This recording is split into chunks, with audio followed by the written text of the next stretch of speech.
Hello friends, welcome to my YouTube channel Bindu വേൾഡിലേക്ക് എല്ലാ കൂട്ടുകാർക്കും സ്വാഗതം. ഞാനിന്ന് നിങ്ങളുമായി ഷെയർ ചെയ്യുന്ന വീഡിയോ ഒരു ഗോതമ്പ് കൊളക്കട്ടയുടെ റെസിപ്പി ആണ്. തലേന്ന് അരി വെള്ളത്തിൽ ഇടാനൊക്കെ മറന്നുപോയാൽ നമുക്ക് മാവിരിപ്പുണ്ടെങ്കിൽ ഇങ്ങനെ അരിപ്പൊടി വെച്ചോ ഗോതമ്പ് പൊടി വെച്ചൊക്കെ ഉണ്ടാക്കി എടുക്കാൻ പറ്റുന്ന നല്ലൊരു പലഹാരത്തിൻ്റെ റെസിപ്പി ആണ്. അപ്പോൾ അതിന് വേണ്ടിയിട്ട് ഞാനാണെങ്കിൽ കുറച്ച് ഗോതമ്പ് മാവ് എടുത്തിട്ടുണ്ട്, ഒരു അരിപ്പയിലേക്ക് ഇട്ട് കൊടുത്തിട്ടുണ്ട്. അതൊന്ന് അരിച്ച് എടുക്കുകയാണ്. അപ്പോൾ അതെല്ലാം അരിച്ച് ഇവിടെ എടുത്തിട്ടുണ്ട്. അതിനകത്ത് ഈ മാവിന് ആവശ്യമായ ഉപ്പുപൊടി കൂടി ഇട്ട് കൊടുക്കാം. കൂടെ തന്നെ അതൊന്ന് ഇളക്കി യോജിപ്പിച്ച ശേഷം കൂടെ തന്നെ കുറച്ച് ചൂടുവെള്ളം, തിളച്ച വെള്ളം കൂടി ഒഴിച്ചു കൊടുക്കാം. എന്നിട്ട് ചൊവ്വിനെ കുഴച്ച് എടുക്കാം.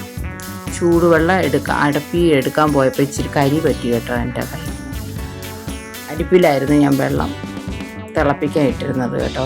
കുടിക്കാനുള്ള വെള്ളം തിളപ്പിച്ചില്ലേ, അതിൽ നിന്ന് എടുത്തതാണ്. അപ്പം അതാണ് ആ കൈയുടെ മുട്ടയിൽ ഒരു ഇച്ചിരി കരി കാണുന്നത് കേട്ടോ കൂട്ടുകാരെ, ക്ഷമിച്ചേക്കണേ എല്ലാവരും. അപ്പം നമ്മൾ ഇവിടെ മാവിലേക്ക് ഒഴിച്ച് ചുവനെ ഇളക്കി എടുക്കുകയാണ്. എന്നിട്ട് ചുവന് അതിൻ്റെ ചൂടാറിയപ്പം കൈവച്ച് ഞാനത് ചുവനെ കുഴച്ച് എടുത്തിട്ടുണ്ട്. പിന്നെ ഇതിൻ്റെ ഉള്ളിലേക്ക് ഫില്ലിങ്ങിന് വേണ്ടിയിട്ട് കുറച്ച് തേങ്ങ ഞാൻ തിരുമ്മി എടുത്തിട്ടുണ്ട്. ഒരു അരമുറി തേങ്ങ തിരുമ്മി എടുത്തിട്ടുണ്ട്. അതിനകത്തോട്ട് ശർക്കര, മധുരത്തിനാവശ്യമായ ശർക്കര കൂടി ചീമി ഇട്ട് കൊടുക്കാം. അപ്പം എനിക്ക് വെള്ള ശർക്കരയാണ് കിട്ടിയത്, അതുകൊണ്ട് അതിൻ്റെ ശർക്കര വെളുത്തതാണ്. കറുത്ത ശർക്കരയാണ് ഒന്നും കൂടെ നല്ലത്.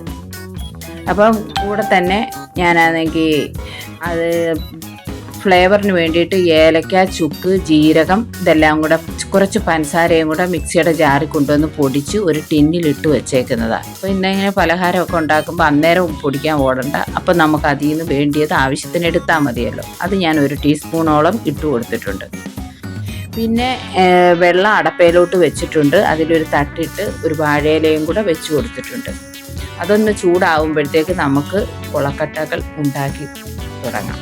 അപ്പം ഞാൻ കുഴച്ച് വെച്ചിരിക്കുന്ന മാവിൽ നിന്ന് ഒരു ഉരുള മാവ് എടുത്ത് കൈയുടെ ഉള്ളം കയ്യെ വെച്ച് പരത്തി എടുത്തിട്ടുണ്ട്. അതിനകത്തോട്ട് തേങ്ങയും ശർക്കരയും എല്ലാം അതിൻ്റെ നടുക്കോട്ട് വെച്ച് കൊടുത്തിട്ട് അത് ഉരുട്ടി എടുക്കുകയാണ്. മൊത്തം തേങ്ങയും ശർക്കരയും അതിനകത്ത് ഉള്ളിൽ കവറായിട്ടിരിക്കണം, അല്ലെങ്കിൽ ഇതൊന്ന് പൊട്ടിപ്പോവും. പുറത്തൊക്കെ ഉണ്ടെങ്കിൽ ഈ ചൂട് കയറുമ്പോഴേ അതെല്ലാം അലിഞ്ഞിഞ്ഞ് പുറത്ത് ചാടി. അതുകൊണ്ട് ചൊവ്വിനെ ഉരുട്ടി എടുക്കണം. അങ്ങനെ ഞാൻ ഒരെണ്ണം ഉരുട്ടി വെച്ച് ഇനി ഒരെണ്ണം കൂടെ ഉരുട്ടിയിട്ട് ബാക്കിയുള്ള മാവെല്ലാം അങ്ങനെ നമുക്ക് മൊത്തം ഉരുട്ടി എടുക്കാം. ഇപ്പം കൂട്ടുകാർക്ക് വേണമെങ്കിൽ ഇതിൽ നെയ്യോ ഒക്കെ വേണമെങ്കിൽ ചേർക്കാം. ഞാനിപ്പോൾ നെയ്യൊന്നും ചേർത്തിട്ടില്ല. ആ വെള്ളം അഥവാ ഒട്ടുന്നുണ്ടെങ്കിൽ എന്ത് ചെയ്യണമെന്നോ, ഇച്ചിരി വെള്ളം കയ്യേലൊന്ന് തൊട്ടാൽ മതി. പണ്ടത്തെ അമ്മച്ചിമാരൊക്കെ ഇങ്ങനെയാണ് ചെയ്യുന്നത്. അപ്പോൾ ഇനി ബാക്കിയിരിക്കുന്നതും കൂടെ നമുക്കങ്ങനെ ഉരുട്ടി എടുക്കാം. ഇപ്പം ഞാനിവിടെ എല്ലാം ഉരുട്ടി എടുത്തിട്ടുണ്ട്.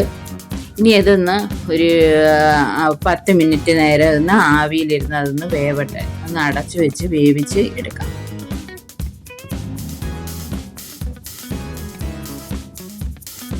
ഇപ്പം നമ്മുടെ കൊളക്കട്ടയെല്ലാം ഇവിടെ വെന്ത് വന്നിട്ടുണ്ട്. ഇനി നമുക്ക് ഇതിൽ നിന്ന് എടുത്ത് മാറ്റാം.